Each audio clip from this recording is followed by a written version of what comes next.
Mhm. Okay. So, my name is Rosalie Porco, and I'm here with Sinclair White, who is the general manager at the New York School of Music.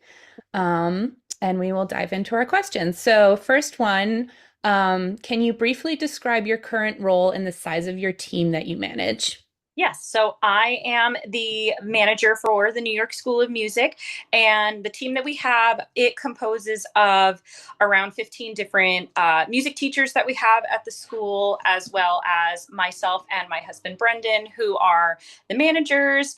And then we also have our desk manager, Tara. So we have anywhere between 15 to 20 people in our whole team. Awesome. And what do you believe is the most important quality of an effective leader and why?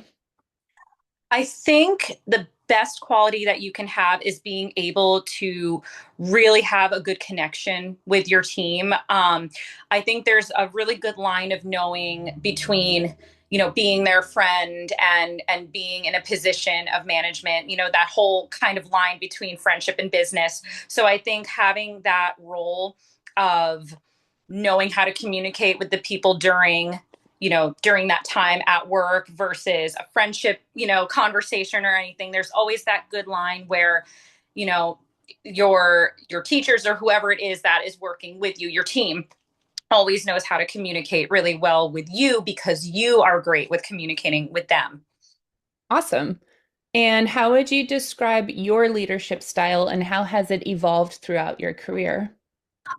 So when I first started at New York School of Music, I started off as a vocal teacher and I was very fresh into doing it. So I had learned from a lot of different teachers that I had, and I went a lot with their style. And from the years going on of a lot of trial and error, and especially given more of a leadership position, I was able to learn from a lot of different people around me, and I also learned kind of like what worked for me versus what would work for other people.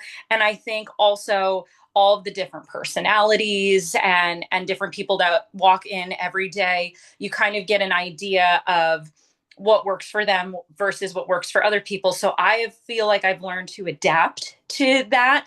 Of course, it's not always perfect on a day-to-day basis, but I would like to think that in the time that I've had, I've learned to, really find what works for me that works for everyone around me because nobody is the same.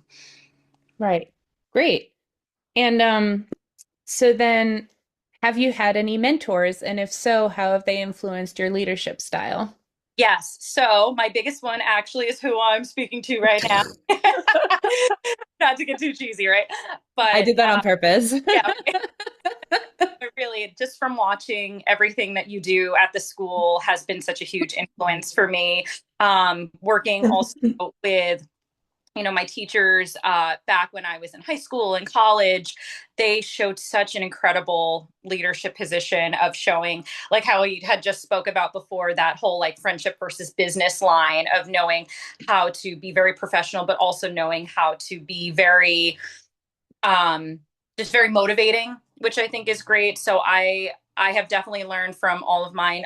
The late Maestro Lawrence Lohman. I have learned from Maestro David Layton, Franco Bertacci. I mean, many people in my life who have given me the tools, and also got a shout out to my husband because he has definitely been the one to help me gain more some confidence that we can work together as well. So I've definitely been blessed with all of the people in my life to give me all of the tools. That's so great. Great. Okay, so we're going to move on to something actually that you brought up, which is like relationships and communication. So the first question is, how do you build trust and strong relationships with your team? It doesn't happen overnight, right? Like a lot of times we have new people come into the establishment, or maybe it's you who is the first, it's your first day on the job or anything. So it takes a while to gain that trust, but I think right away you can kind of tell when depending on personality and also the way that people approach them, approach other people. I think it really shows the character almost right away. Of course, we never want to be too judgmental, but I think what is the most important is being very communicative right away, and listen, just having that moment of really listening to your team. That is the way that you can really, I feel, gain the most trust, because no matter what, you can say a bunch of things and say, oh, we're going to do this for the team and we're going to do that, but if you're not listening to what your team is either needing or wanting, or ideas, then there's no communication, there's no teamwork. So I think that not only being able to communicate with your team, but being also to listen, having that ability to listen to them is really the most important thing. Great. And specifically, what role does communication play in your management approach, and how do you ensure information is effectively shared across your team? And this means like literally like what tools do you use just to move information around? Sure. So everyone's very different with how they, for our school, for example, we communicate via email. Sometimes we might have like a group text if that's easier. Everybody is very different with how they like to communicate. So I think always having a system, a program that we've really been liking to use recently, that actually you showed us was Asana. So it's a great way to kind of organize everything. So even if it's not that program that everybody uses, there's different tools of being able to communicate. So I like to email personally, just because I can put all my thoughts into one place. A Google Doc is a really great way as well. So I think no matter what, of course, word of mouth, right away, you can, if you're right next to the person, you can communicate like, hey, this person needs this time off, or hey, this person is coming off the schedule.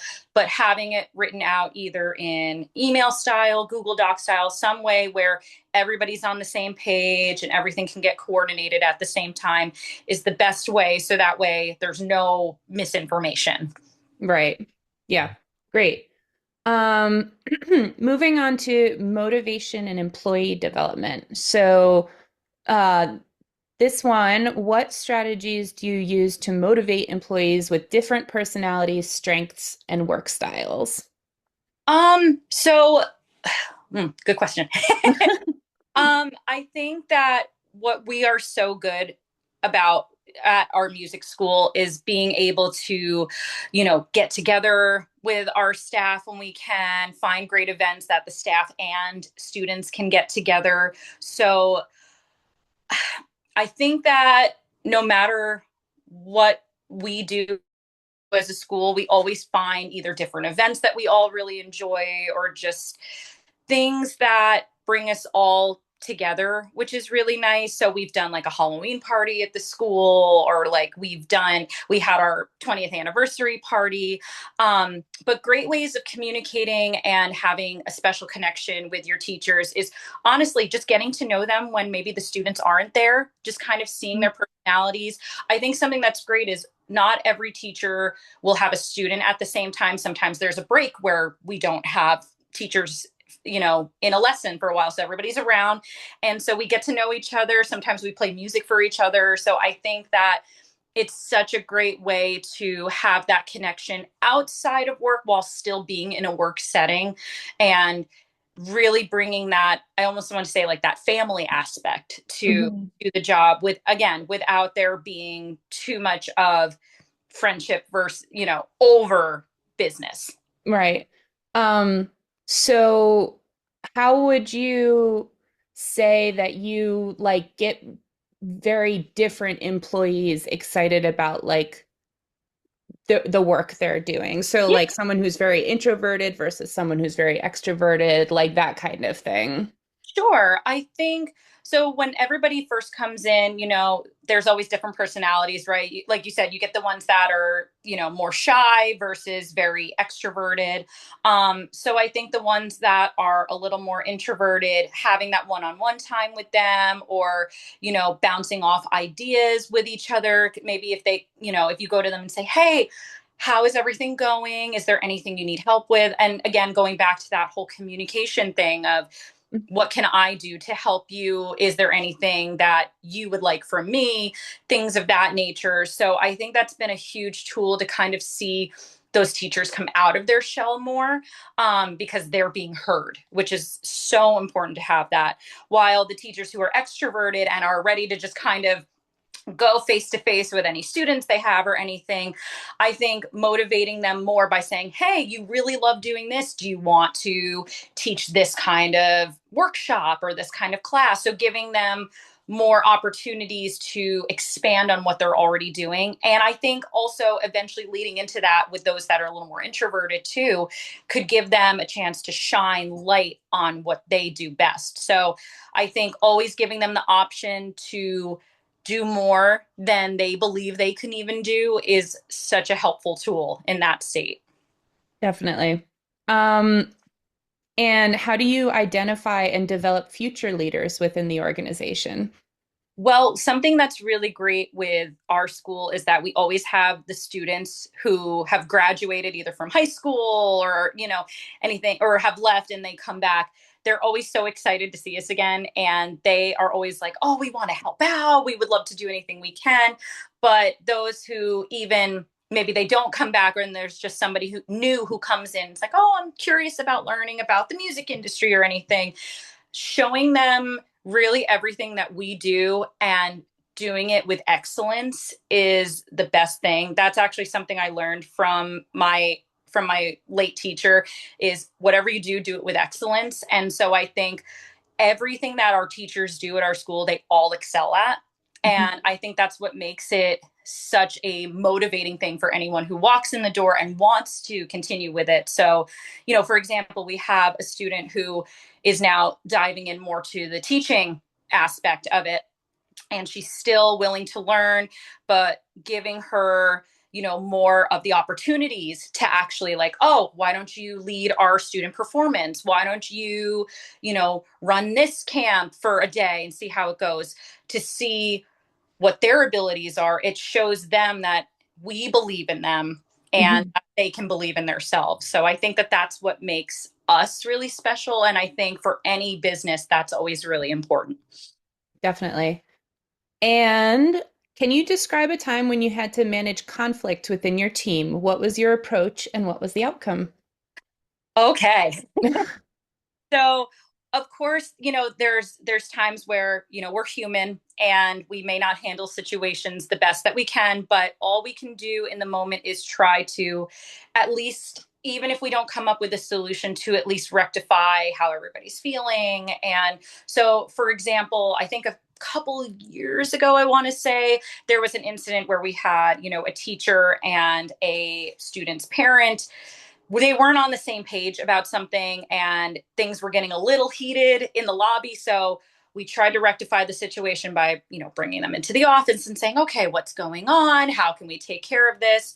And eventually it seemed like everything leveled out more. So, and we've also had situations where we've had to speak to teachers, not to say, oh, you're doing this wrong, but just to say, how is everything going with this? And I think more so of never having a blame game is so important when it comes to dealing with a kind of conflict. You kind of go like, is everything okay? Is there anything we can do to take care of it? Not necessarily putting the responsibility on the business, but to find a way that shows them that we're willing to work with you. We are not here to pick sides. We want to just resolve things. So I think that always just finding the time to actually have a heart to heart with someone is really important, rather than just, hey, I heard you did this and don't do it again.